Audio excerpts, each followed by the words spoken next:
Salut à tous, c'est Greg pour l'Actu Gamer. Si t'es fan de jeux vidéo, t'es au bon endroit. Cette semaine, on va parler d'Indiana Jones et le Cercle Ancien. Je vais vous dire ce qu'il vous manque.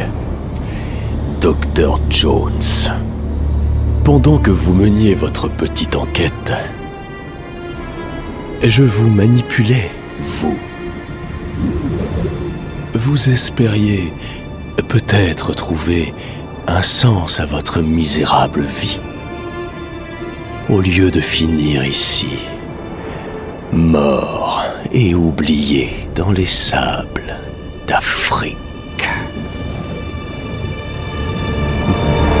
Indiana Jones et le Cercle Ancien est le fruit d'une collaboration entre Lucasfilm et Bethesda. Dans cet opus, le joueur incarnera Andy en vue à la première personne. Une première d'ailleurs. Cette particularité est une habitude des jeux vidéo développés par Machine Games à l'image des récents Wolfenstein. Même si la narration du Cercle Ancien passe par le gameplay et un déroulement linéaire, les joueurs seront amenés à parcourir des zones librement, et ça c'est plutôt le côté bonne nouvelle. Alors l'histoire du jeu se déroule entre le premier film Les Aventuriers de l'Arche perdue et le troisième qui s'intitule La Dernière Croisade de la série.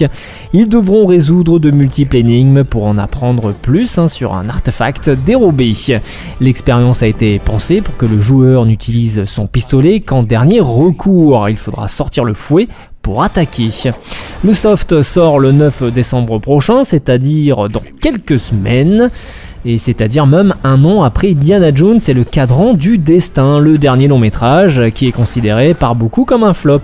Après les critiques faites à l'encontre des effets spéciaux et à l'utilisation de l'intelligence artificielle dans le dernier film, les fans attendent de voir à quoi ressemblera le jeu. Sur ce point, les équipes affirment avoir redoublé d'efforts. De plus, ce sera Troy Baker qui incarnera Indy.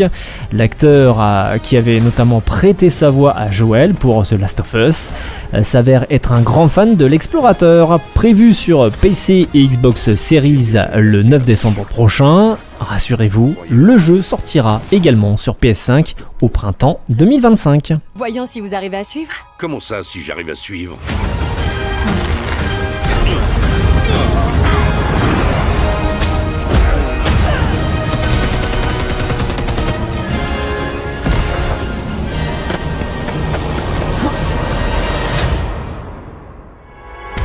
Rares sont ceux qui connaissent la vérité. Aux côtés de mes frères, j'ai vu naître l'empire de Kane. Un jour, j'eus l'honneur de précéder mon maître. J'allais devoir payer. Et pour terminer l'actu gamer, on va parler de Legacy of Kain avec Soul River, le 1 et 2 en remasterisé. Par la torture. L'attente atteignait son paroxysme à l'approche du State of Play où Sony avait promis une série d'annonces exceptionnelles concernant les prochaines sorties sur PS5 et PlayStation VR 2. Avec plus de 20 titres à l'affiche, les joueurs espéraient à la fois des révélations inédites et des mises à jour significatives pour leurs jeux préférés. Fidèle à ses attentes, cet événement a su captiver l'ensemble de la communication gaming, avide de découvrir les surprises et nouveautés parmi lesquelles se trouvait Legacy of Kain. Ce remaster regroupera les deux opus emblématiques, permettant aux joueurs de retrouver Raziel dans sa quête de vengeance contre son maître. Les améliorations permettent des textures retravaillées, un mode photo, une caméra revisée et de nombreux contrôles garantissant ainsi une expérience de jeu modernisée et immersive.